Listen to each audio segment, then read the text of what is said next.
Hello, everybody. We'll wait a couple of minutes before we start. It's not quite 7 o'clock yet. But I figured I'd go ahead and try to get my lighting adjusted since people were coming in and saying hi. I'd say hi. It's good to see you all. Hi, Marianne.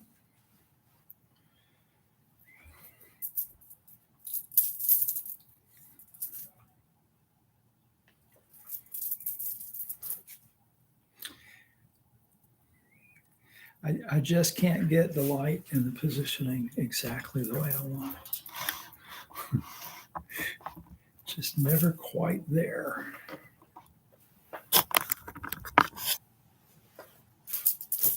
Oh, well. It's all right.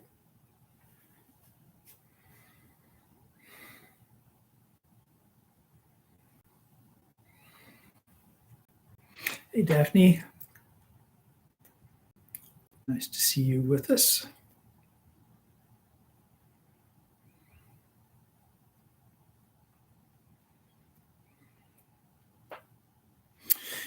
Okay, it's 7 o'clock, so we can go ahead and begin. We'll start with the verse of the Kesa.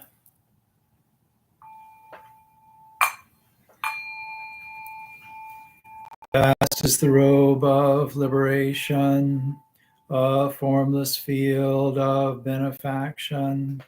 I wear the Tathagata's teaching, freeing all creations. Vast is the robe of liberation, a formless field of benefaction. I wear the Tathagata's teaching, freeing all creations. Vast is the robe of liberation, a formless field of benefaction. I wear the Tathagata's teaching, freeing all creations. The Gata of Atonement.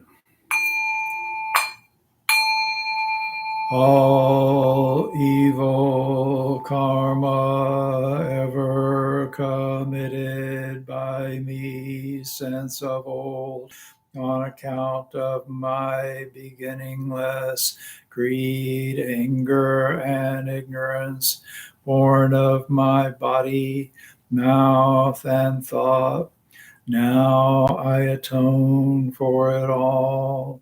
All evil karma ever committed by me since of old, on account of my beginningless greed, anger, and ignorance, born of my body, mouth, and thought, now I atone for it all.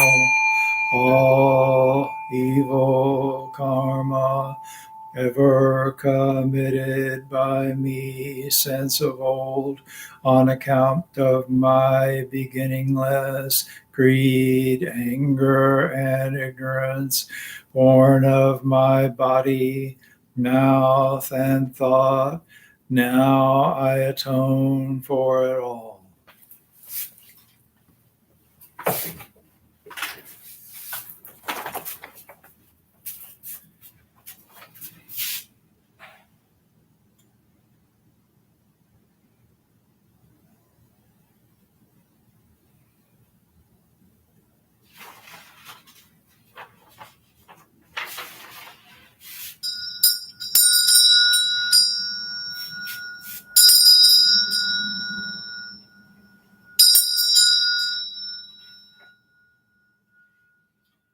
The fragrance of this incense invites the awakened mind to be present.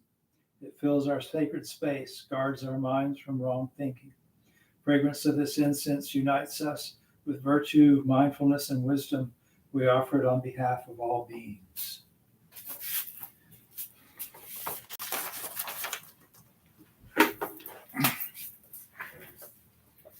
Homage to the Buddha.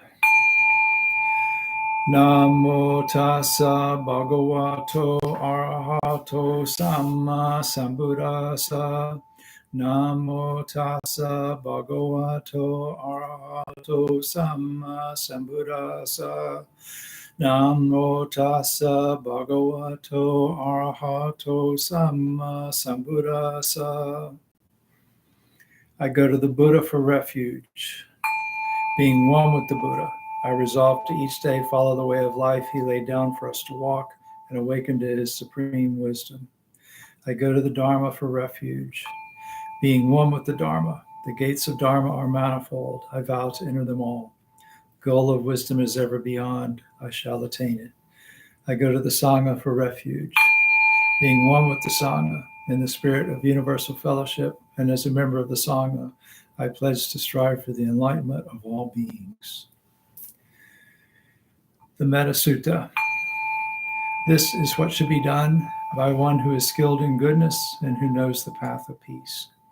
Let them be able and upright, straightforward and gentle in speech, humble and not conceited, contented and easily satisfied, unburdened with duties and frugal in their ways, peaceful and calm and wise and skillful, not proud and demanding in nature. Let them not do the slightest thing that the wise would later reprove. Wishing in gladness and in safety, may all beings be at ease. Whatever living beings there may be, whether they are weak or strong, omitting none, the great or the mighty, medium, short or small, the seen and the unseen, those living near and far away, those born and to be born, may all beings be at ease. Let none deceive another or despise any being in any state. Let none through anger or ill will wish harm upon another. Even as a mother protects with her life her child, her only child, so with a boundless heart should one cherish all living beings, radiating kindness over the entire world, spreading upward to the skies and downward to the depths, outward and unbounded, freed from hatred and ill will, whether standing or walking, sitting or lying down, free from drowsiness. One should sustain this recollection. This is said to be the sublime abiding. By not holding to fixed views, the pure-hearted one, having clarity of vision, being freed from all sense desires, is not born again into the world of suffering. May I be happy and well. May no harm come to me. May I learn compassion. May all my friends, family, and those I love be happy and well. May no harm come to them. May they learn compassion. May all those troubled in body, mind, and spirit be happy and well. May no harm come to them. May they learn compassion. May all those who have hurt me in body, mind, and spirit be happy and well. May no harm come to them. May they learn compassion. May all those who I have hurt in body, mind, and spirit be happy and well. May no harm come to them. May they learn compassion. May all my enemies be happy and well. May no harm come to them. May they learn compassion. May all living beings be happy and well. May no harm come to them. May they learn compassion. I'm going to do a 20-minute silent meditation. I left my timer in the other room. Let me get that. I'll be right back.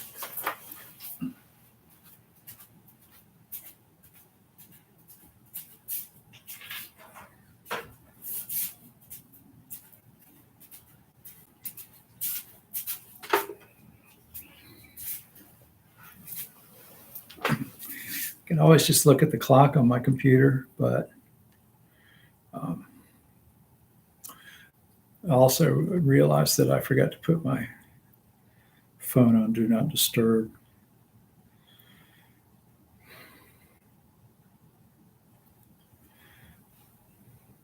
And I'd rather it not be.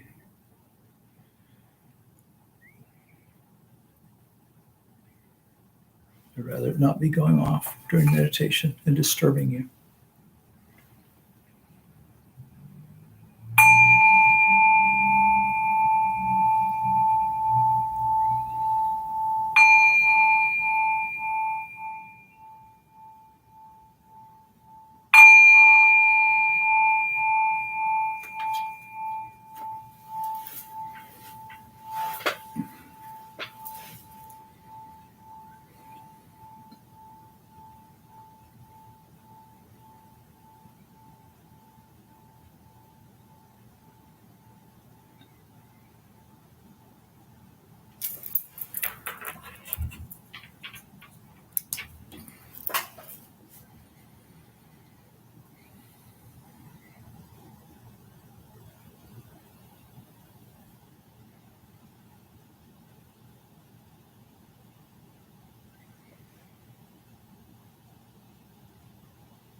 Buddha nature pervades the whole universe, existing right here now, and reciting the sutras, hearing the Dharma, and training the mind. Great merit is attained. We dedicate this merit to the great Master Shakyamuni Buddha, the all-pervading and everlasting three treasures, to all ancestors of this Sangha and all beings in the Dharma world. May the Dharma body maintain strength and health, and years of life be lengthened for all teachers of this Sangha. Let their vows be fully realized, and may they live in perfect peace with Buddha Dharma. We pray for the health and well-being of all those suffering from diseases of body, mind, or spirit, those ministering to the sick and grieving. We pray for those suffering from violence, for the oppressed, for the imprisoned, and for all refugees. May they be serene through all their troubles, and may we realize the enlightened way together. Sabe sata sadahantu avera sukajivino katang punya phalang mahang sabe bagi bhavantu te. May all beings always live happily, free from animosity. May all share in the blessings that spring from the good we have done.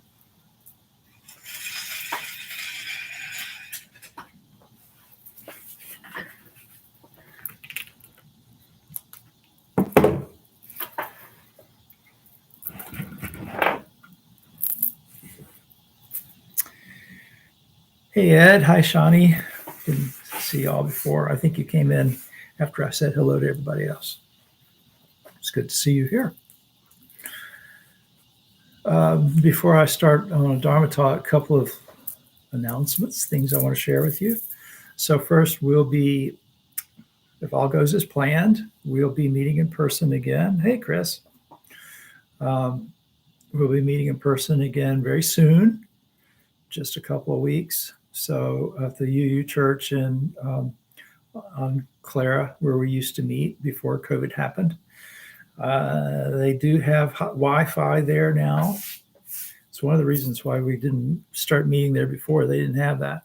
And so, and Collective did, which is why we tried that. So it's not the setup that Collective had. They don't have 5 cameras hardwired in the room and all that kind of stuff. So I'll warn you now, we'll be experimenting with trying to make it look good and sound good for the first few weeks. And you'll probably see notifications popping up that if you're subscribing to this channel, that that we've gone live at weird times, because I'll be trying to, test things and all that kind of stuff. But anyway, so, feel free to let us know how you're feeling about it. I'll be going back, and I'll be listening, watching, the recordings and stuff. So I'll get a sense, but anyway, it'll all work out.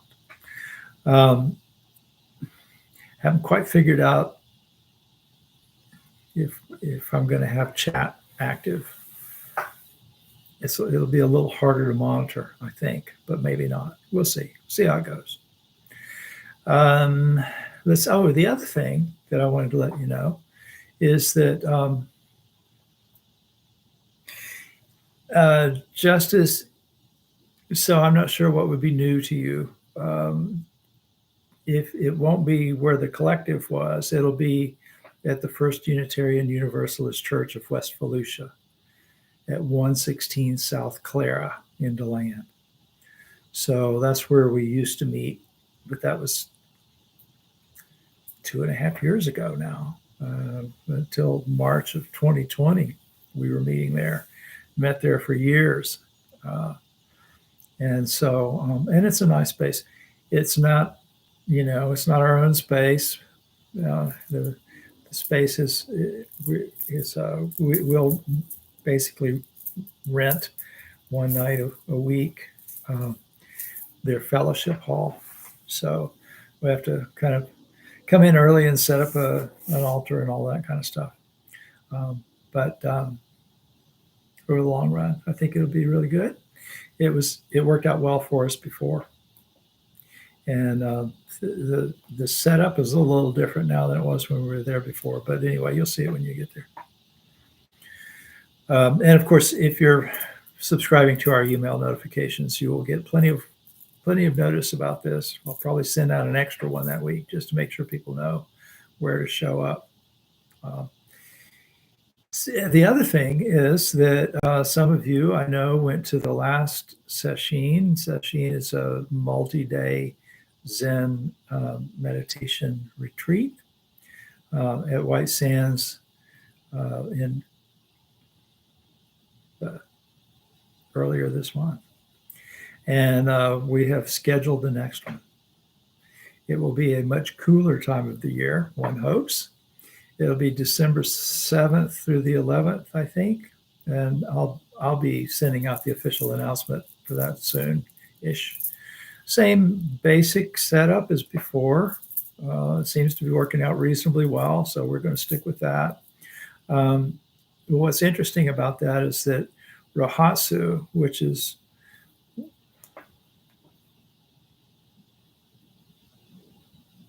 yes. Because the thing about comments is that the comments don't work until while the stream is live.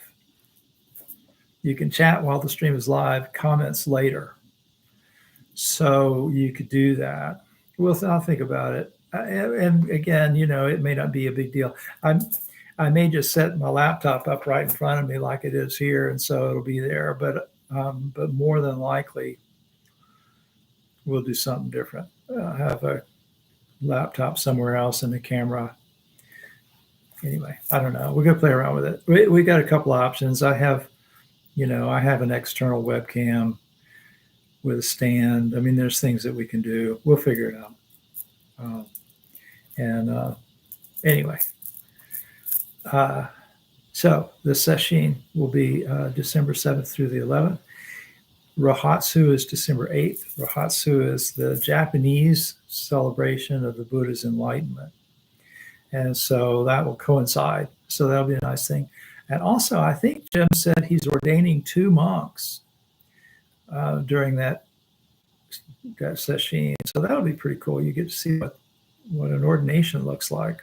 So those of you who went to the last one, you saw the Jukai, which is sort of like a refuge ceremony taken to compounded, taken to another level. Their ordination is that taken to another level. It's very similar, but even more so. So that'd be cool. You'll get to see that, and that'll be fun. So we'll be sending out the information on that. So if you're watching these, but you're not subscribing to Volusia Buddhist Fellowship's email updates, you should do that.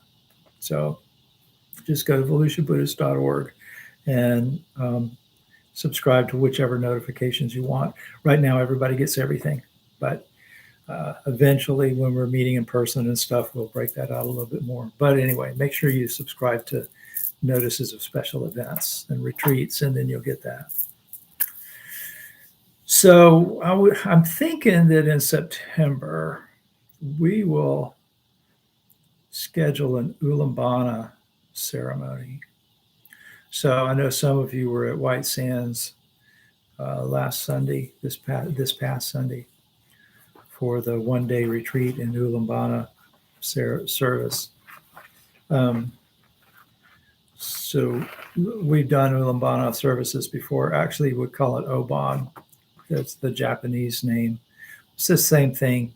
Happens at slightly different times. It's actually a little bit late, but there were some people who wanted that when we were meeting at the collective, and it didn't work out. So, I mean, they wanted us to do one, and it didn't work out to happen on Oban, which was a few weeks ago. But Ullambana or Oban can really happen at any point during Vasa, which is the rainy season. So let me talk a little bit about Ullambana tonight, because some of you weren't there, and the ones who were, you might have, there's stuff that I would have said that Kai-Ten didn't say probably. So during this time of year, you'll see a lot of Buddhist temples doing special services that include things like feeding the hungry ghosts and that kind of stuff. And it's almost universal across Buddhist traditions to do this, but maybe at different times, and of course in different forms and with different liturgies and all that, depending on what school of Buddhism you're talking about. So one of the, in like Thai Buddhism, Southeast, Theravada Buddhism, it happens during a month they call Sart. Same thing. There's roughly the same idea a little bit later. So if we do it in September at the UU Church, it would correspond more with Sart, which is fine. It's all good. So the hungry ghost concept, the more I work with it, the more I like it. If someone lives a life consumed by greed and craving, addictions, workaholic, I don't really like adding the holic thing but anyway, people who are escaping from their authentic life through some means of really blocking their mind from their circumstances, especially using greed and craving to do that with, then the idea is that when they pass away, they could become a hungry ghost. And so hungry ghosts are spirits that live in a special hell realm. They're in a ghost realm. They have these cavernous bellies. So if you see a drawing of them, you see a great big round belly and a long skinny neck, and their heads are small. They have these little tiny beak-like mouths. And so they can never get full. And to make matters worse, when they try to eat something that wasn't offered to them, an offering ceremony some way, then it turns into something disgusting, or filth, or hot coals, something like that. So um, but if they receive an offering of food from someone devout, then they can eat it. There's sort of different degrees of this, though. If you were really, lived a really bad life, a lot of negative karma in your life, um, then even that you might not be able to get. So the uh, the point of doing this, of feeding the hungry ghosts, which is we do feeding the hungry ghosts every week at White Sands. The point of doing that really is to develop our own compassion. I mean, that's the main function of it as a ritual for ourselves, is to identify, to come to terms with the fact that there are people out there who are really suffering because of their cravings, because of their greed, and so on. And to feed someone, even to feed a hungry ghost, is a very good action. And so we recognize that we benefit from this offering ourselves. So we express the intention of these good results, to share them with others. So you don't have to believe literally in hungry ghosts. It doesn't matter. Making the offering is a spiritual practice that will benefit you. And so we can recognize that giving ourselves over to craving leads to a bad end, and also recognize how others suffer because of their cravings. And so we can vow to help them and see how our own kindness can help us, but also help others who are less fortunate. So on Ullambana, they set up a big table out front of the temple and loaded up with food of all kinds. And the nuns mainly stand out there and chant and bang on the little fish drum, and stuff like that, to draw the hungry ghosts over and share the food with them. And so you see, potato chips and frosted flakes and rice, obviously, and Vietnamese food, all that kind of stuff. But whatever people bring, that's what gets offered. And the idea in China, Vietnam, and places like that, where they celebrate Ghost Month, is that there's a whole month where your departed ancestors can wander the world, and they go to their former homes. And so it's kind of like All Souls Day or something like that. So it's fairly universal in Buddhist cultures, this commemoration of departed ancestors. So, and I think that there's something really special about that too. The idea of setting aside a time to think about those who made it possible for you to be here.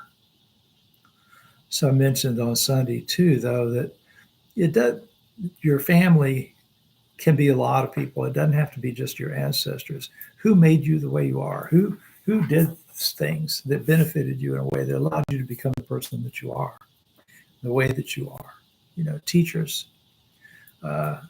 friends of the family, people like that. So at Tomoka Correctional Institution, when we do an Oban service,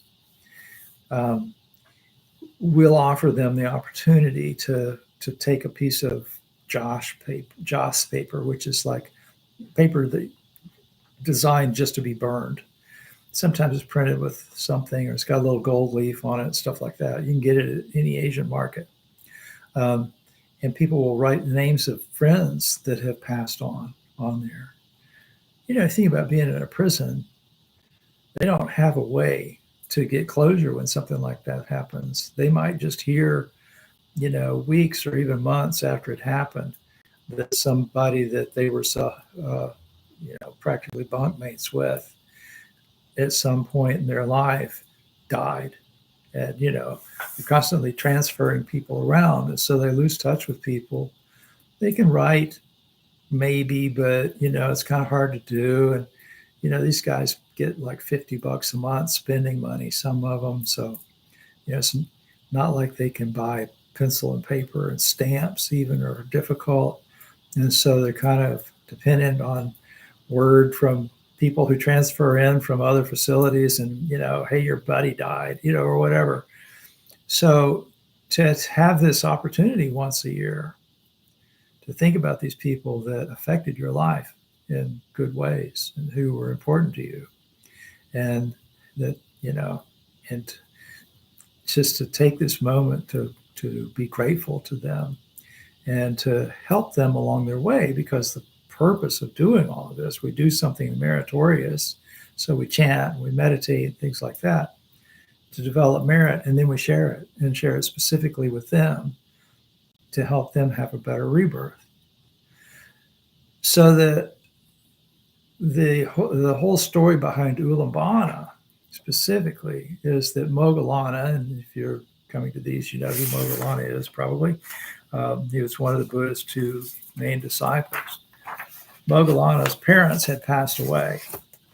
And so his father was a pretty wealthy guy, and a pretty decent guy by all accounts. So his mother, when his father died, his mother inherited everything, and then she became really stingy.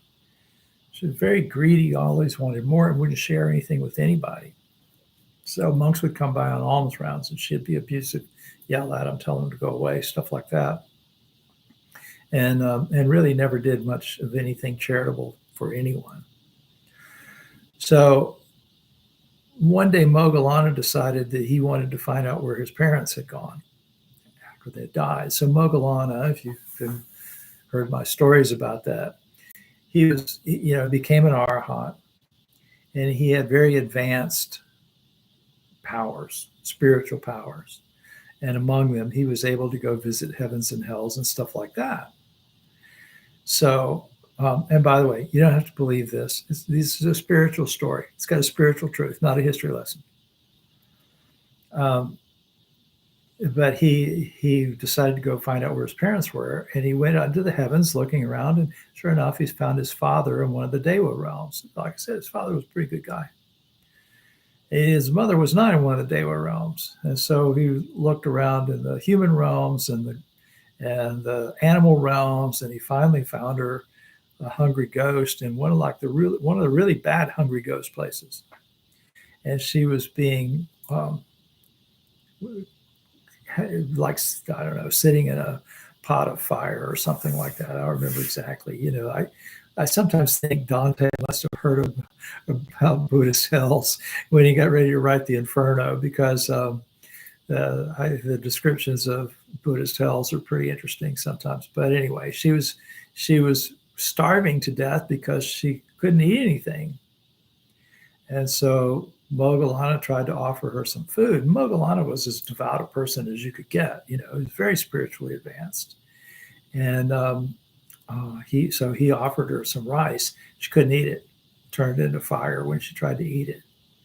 So he went to the Buddha just in tears. And as he said, told him what he had seen. And he said, "What can I do? Isn't there something I can do?" And so the Buddha said that his mother's offenses were pretty deep.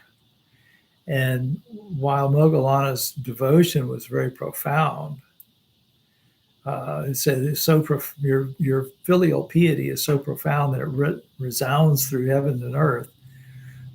But all the heavenly spirits are not enough to help you with this. And then he said, but you know what would work would be with the assembled Sangha, all the Buddhist monks, nuns, and lay supporters, when they get together, there's enough merit being made that that will probably help her. And so when the Buddha was alive, his monks would find out where he was, and as the rainy season got close. And so where was he going to be spending the rainy season? They were discouraged from traveling around during the rains. And so the custom was that they'd figure out where the Buddha was, and they'd go and stay there, whatever that monastery was. And so they'd spend this 3 to 4 months of the rainy season getting instructions from the Buddha And then when the rains ended, they'd leave and go spread out and teach the Dharma. And so for this period of time during the rainy season, which roughly corresponds to our hurricane season here in Florida, um, all these monks would be assembled together. They'd be meditating. They'd be listening to Dharma talks and all of that kind of stuff. And they were pretty exceptional people. A lot of them were already arahants by this point. And so they'd all be doing meritorious things at one time. And so there would be a lot of good results happening. And the Buddha said, if you can wait till right about then, right about the middle of the rainy season, all these monks are practicing, and then make an offering to your ancestors. And your mother will benefit from that. And he said, for the sake of 7 generations of ancestors, your current parents and those in distress, you should gather food of the 100 flavors and 5 kinds of fruit, basins for washing and rinsing, incense, oil lamps and candles, mattresses and bedding. Take the sweetest, prettiest things in the world together and place them in a bowl and offer it to the assembled monks. And in the process of doing this, Moggallana's ancestors would then be able to move about and eat and dress themselves as if they were humans, freed from life as ghosts. So for this period of time, as a result of this, they'd be able to be freed from that life, and consequently, they'd be able to move forward gradually. And so Moggallana said, well, that's great, but what about everybody else? I mean, it's really nice that, that this is going to happen for the benefit of my mom and my ancestors, but what about everybody else?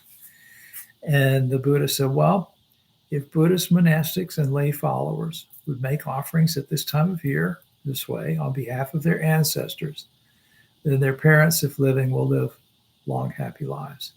And their departed ancestors, going back 7 generations, would transcend their existence as hungry ghosts and be reborn among the deities, so be devas. And here's the passage I like best. He said, those disciples of the Buddha who practice filial devotion must in every moment of consciousness maintain the thought of their parents, including 7 generations of ancestors. So, that I think that's kind of the key practice to that, is to keep your ancestors in mind. And like I said, that can be, we do this Ghat of atonement at the beginning. We talk about beginning by beginningless greed, anger, and ignorance. Well, basically what that means is that we come to this moment based on a lot of stuff that's already happened. Our own actions and the actions of others who have made it possible for us to be here. And so this really is a way, I think, of acknowledging that and connecting ourselves to, in a kind of real visceral way, real down to earth way, maybe even, to the fact that a lot has happened to make it possible for us to be here. So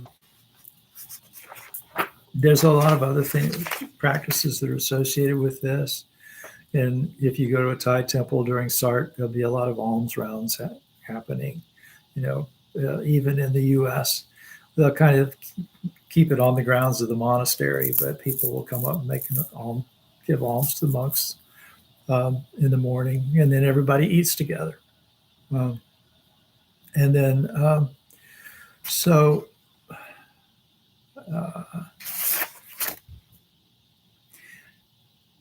I was going to read you a poem called Hungry Shades Outside the Walls. I'm thinking maybe I'll save it for, I'll go ahead and do it. Thinking I'd save it for when we do our Ullambana ceremony, but it's just beautiful, I think.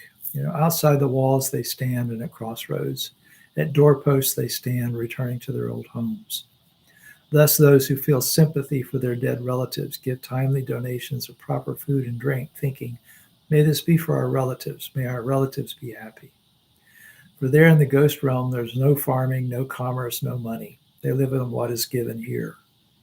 As water raining on a hill flows down to the valley, even so does what is giving here benefit the departed. He gave to me, she acted on my behalf. They were my relatives, companions, friends. Thus should one reflect while making this offering. And when this offering is shared with the spiritual community, it works for its long-term benefit. The merit you've gained is not slight. So anyway, a lot of you I know go to White Sands, and I get a lot of questions about feeding hungry ghosts and why do we do that and all of that. So I thought it's good to talk about that once in a while. And hopefully in September we'll have an Oban, a belated Oban service, and hopefully it will be significant to you when we do it. Wow, it's almost 8 o'clock already. Is there any last questions? Hope this was useful to you. All right. If that's it, like that. Okay, well, let's do the 4 vows.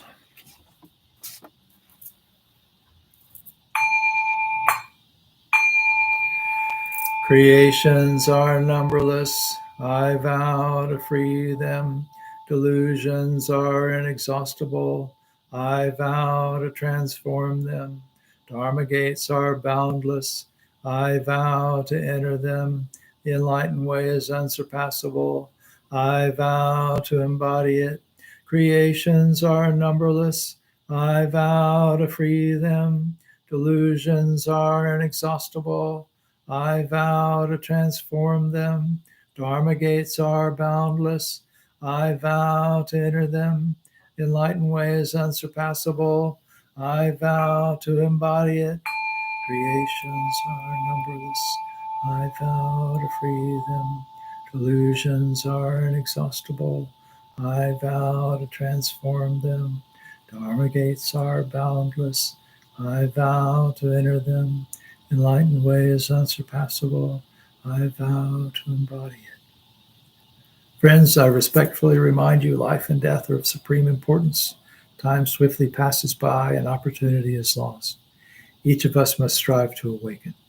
Awaken, take heed, do not squander this life. Thank you for being here, and I look forward to seeing you next week.